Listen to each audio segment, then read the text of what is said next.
Dan pemirsa, kita akan segera bergabung dengan rekan Jessica Wulandari dari Gedung DPR RI yang saat ini sudah bersama dengan Wakil Ketua Badan Anggaran DPR RI Wihadi Wiyanto. Jessica, silakan. Ya, Leo dan pemirsa, betul sekali kita menantikan sidang pembacaan nota keuangan yang memang akan dimulai pada pukul 14.30 waktu Indonesia Barat yang dijadwalkan. Nantinya Presiden, Wakil Presiden dan juga pimpinan akan memasuki ruang rapat paripurna. Dan kemudian nanti akan dilanjutkan dengan pidato kenegaraan. Ini diperkirakan pada pukul 14.57 waktu Indonesia Barat. Dan juga akan ada penyampaian RUU terkait dengan APBN di tahun anggaran 2026 beserta dengan nota keuangannya.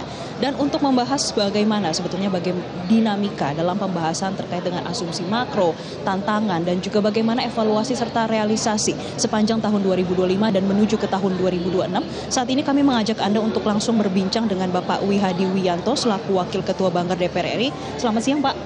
Ya, selamat siang.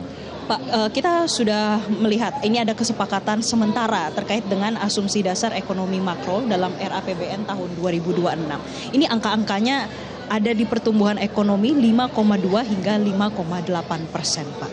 Dalam pembahasan sampai mencapai range 5,2 sampai 5,8% untuk tahun 2026. Sebetulnya apa saja sih tantangan yang dihadapi, Pak? Jadi memang saat ini kan pertumbuhan ekonomi kan 5,2. Dan kalau kita melihat saat ini kan sudah 5,12%. Jadi suatu hal yang tidak mungkin kalau tahun depan itu 5,2 sampai 5,8 range-nya. Nanti akan kita tentukan pada saat setelah nota keuangan berapa angka pertumbuhan ekonomi nantinya. Tapi kalau kita melihat ke depannya bahwa saat ini dengan angka yang 5,2% di tengah situasi yang saat ini mungkin tidak menentu secara global, kita melihat optimisme karena angka investasi kita dengan hilirisasi itu ada peningkatan. Dan ini menunjukkan bahwa ada sesuatu manufaktur yang bisa berjalan dan ini adalah menunjukkan pertumbuhan ekonomi. Kemudian kalau kita melihat dari program Pak Prabowo yang makan bergizi gratis, ini kan belum berjalan semuanya. Tadi dikatakan di Pak Prabowo adalah dengan 5.000 SPPG.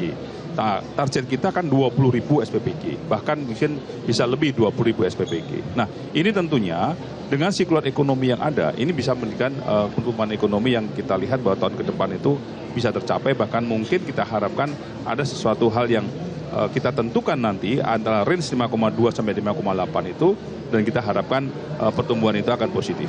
Karena kita menuju bahwa 2029 itu adalah mencapai pertumbuhan ekonomi 8. Tentunya dengan segala sesuatu yang kita lihat bahwa dengan hilirisasi, kemudian Pak Prabowo tadi mengatakan dengan Danantara, dengan lembaga investasi, dan ini adalah merupakan sesuatu hal yang memang langkah-langkah ke depan yang memang saat ini memang tidak bisa kita lihat langsung hasilnya di depan gitu kan, tetapi kita melihat bahwa saat ini progresnya sudah berjalan dengan benar.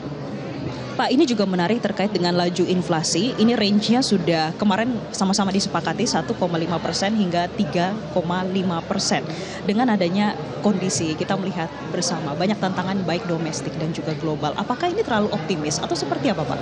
Sebenarnya begini, angka investasi yang ada itu adalah angka investasi yang diperkirakan angka daripada defisit ya, bukan inflasi ya. Untuk inflasi. Angka inflasi yang ada itu saya kira memang angka inflasi yang memang sudah kita perhitungkan. Karena begini, kita juga tidak terlalu bagus kalau inflasi terlalu berat, terlalu bawah. Karena tentunya di situ akan daya beli juga akan berkurang. Nah, kita harapkan bahwa angka inflasi yang kita tentukan kemarin dengan range itu sudah bisa melihat bahwa daya beli akan terjaga dan investasi juga akan terjaga. Jadi saya kira ini suatu angka yang inflasi yang memang range-nya itu terjaga semuanya, dengan kita melihat bahwa kita melihat sekarang pangan segala macam itu kan pada saat dulu kan inflasi yang paling tinggi itu kan pangan.